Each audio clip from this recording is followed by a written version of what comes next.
Welcome to Susan's Reading Corner. Allow me to take you on a journey into the lives of the citizens of Blackstone. From the top of Blackstone's highest hill, the old Blackstone Asylum casts its shadow over the village. Built in the 1890s, the asylum has stood vacant for decades.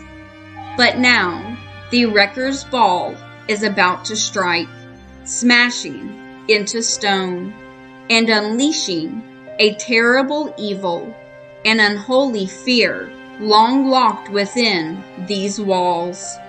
Soon, strange gifts will begin to appear on the doorsteps of Blackstone's finest citizens. Each bears a mysterious history. Each brings a horrifying power to harm. Each reveals another thread in the suspenseful woven web of the Blackstone Chronicles. And now, John Saul presents the Blackstone Chronicles, Part 1, An Eye for an Eye, The Doll.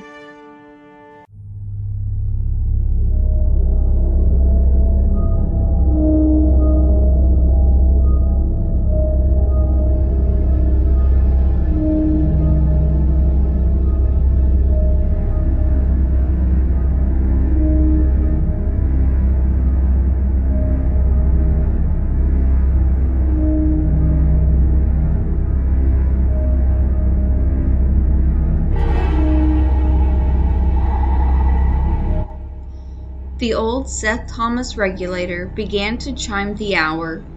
Oliver Metcalf kept typing only long enough to finish the sentence before abandoning the editorial he was composing to gaze thoughtfully at the wood-cased clock that had hung on the wall of the Blackstone Chronicle's one-room office for far more years than Oliver himself could remember. It was the clock that first fascinated him when his uncle brought him here, more than 40 years ago, and taught him how to tell time, and the clock still fascinated him, with its rhythmic ticking, and because it kept time so perfectly that it had to be adjusted by no more than a single minute every year. Now, after marking the thousands of hours of his life with its soft chime, it was reminding Oliver that the hour would come for him to perform his part in an event that would take place only once. Today, the town of Blackstone was going to take the first significant step in the destruction of part of its history.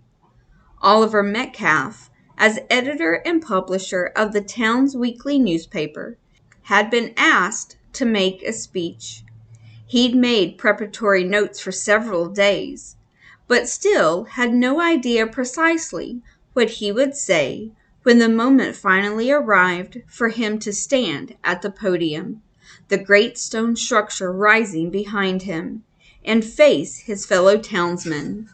As he picked up the sheaf of notes and tucked it inside the inside pocket of his tweed jacket, he wondered if inspiration would strike him when at last he had to speak, or whether he would gaze speechlessly out at the gathered crowd as they gazed waiting at him.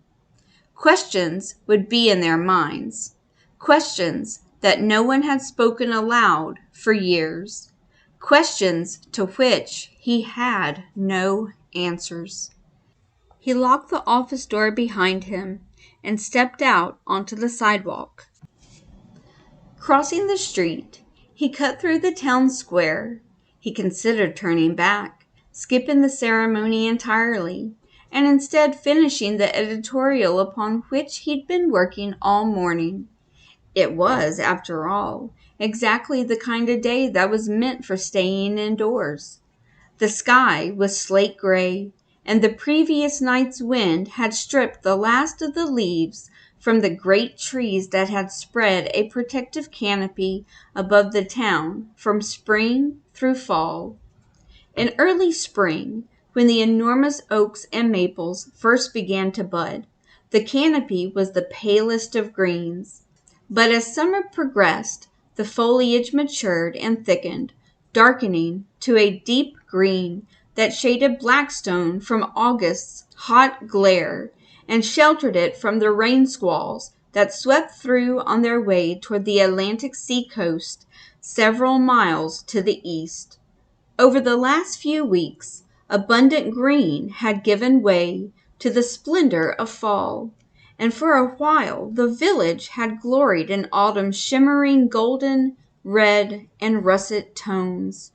Now the ground was littered with leaves, already a dead-looking brown, already beginning the slow process of decay that would return them to the soil from which they'd originally sprung.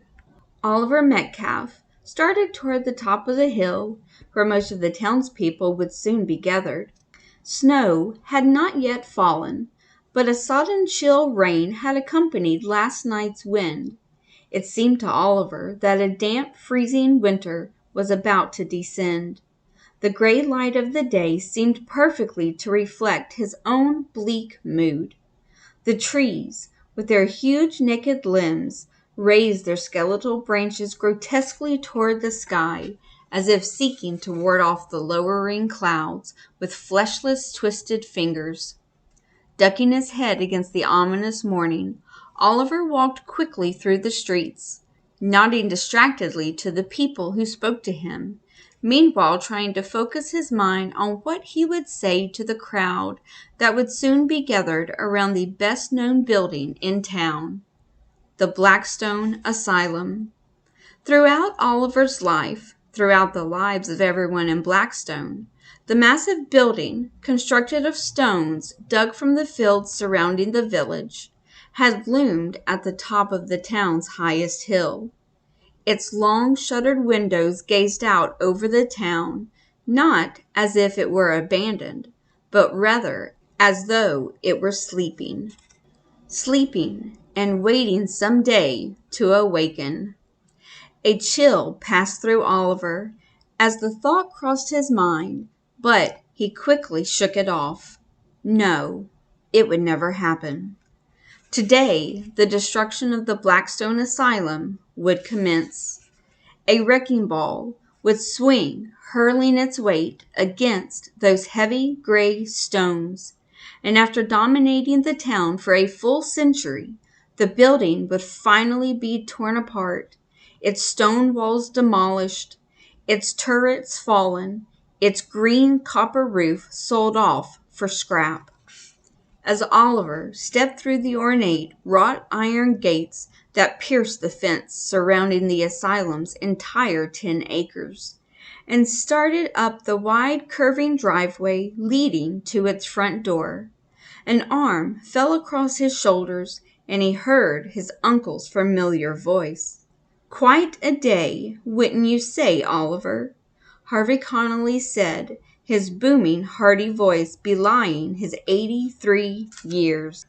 Oliver's gaze followed his uncle's, fixing on the brooding building, and he wondered what was going through the old man's mind.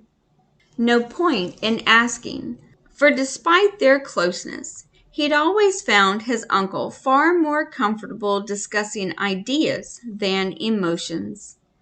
If you talk about ideas, you have to talk about people, Harvey had told him back when he was only 10 or 11 years old and home from boarding school for Christmas. And talking about people is gossip. I don't gossip, and you shouldn't either. The words had clearly signaled Oliver that there were many things his uncle did not want to discuss. Still, as the old man gazed up at the building that had risen on North Hill only a few years before his birth, Oliver couldn't help trying one last time. "Your father built it, Uncle Harvey," he said softly. "Aren't you just a little sorry to see it go?" His uncle's grip tightened on his shoulder. "No, I'm not," Harvey Connolly replied, his voice grating as he spoke the words. "And neither should you be. Good riddance to it, is what I say. And we should all forget everything that ever happened there." His hand fell off Oliver's shoulder. "Everything," he said again. Half an hour later, Oliver stood at the podium that had been erected in front of the asylum's imposing portico, his eyes surveying the crowd. Nearly everyone had come. The president of the bank was there, as was the contractor whose company would demolish most of the old asylum, keeping only the facade. The plan was to replace the interior with a complex of shops and restaurants that promised to bring a prosperity to Blackstone that no one had known since the years when the institution itself had provided the economic basis for the town's livelihood. Everyone who was involved in the project was there, but there were others as well, people whose parents and grandparents, even great-grandparents, had once worked within the stone walls behind him. Now they hoped that the new structure might provide their children and grandchildren with jobs. Beyond the assemblage, just inside the gate, Oliver could see the small stone house that had been deeded to the last superintendent of the asylum upon the occasion of his marriage to the daughter of the chairman of the asylum's board of directors. When the Blackstone Asylum had finally been abandoned, and its last superintendent had died, that house, too, stood empty for several years. Then, the young man who had inherited it, having graduated from college, returned to Blackstone and moved back into that house, the house in which he'd been born. Oliver Metcalf had come home. He hadn't expected to sleep at all that first night, but to his surprise, the two-story stone cottage seemed to welcome him back, and he'd immediately felt as if he was home. The ghost he'd expected had not appeared, and within a few years he almost forgot he'd ever lived anywhere else. But in all the years since then, living in the shadow of the asylum his father had once run, Oliver had not once set foot inside the building. He told himself he had no need to. Deep in his heart, he'd known he couldn't. Something inside its walls, something unknowable, terrified him. Now, as the crowd fell into an expectant silence, Oliver adjusted the microphone and began to speak. Today marks a new beginning in the history of Blackstone. For nearly a century, a single structure has affected every family, every individual in our town. Today, we begin the process of tearing that structure down. This signifies not only the end of an era, but the beginning of another. The process of replacing the old Blackstone Asylum with the new Blackstone Center will not be simple. Indeed, when the new building is finally completed, its facade will look much as the asylum looks today. Constructed of the same stones that have stood on this site for nearly 100 years, it will look familiar to all of us, but at the same time, all of it will be different. For half an hour, Oliver continued speaking, his thoughts organizing themselves as he spoke in the same simple, orderly prose that flowed from him when he sat at his computer, composing a feature or an editorial for the newspaper.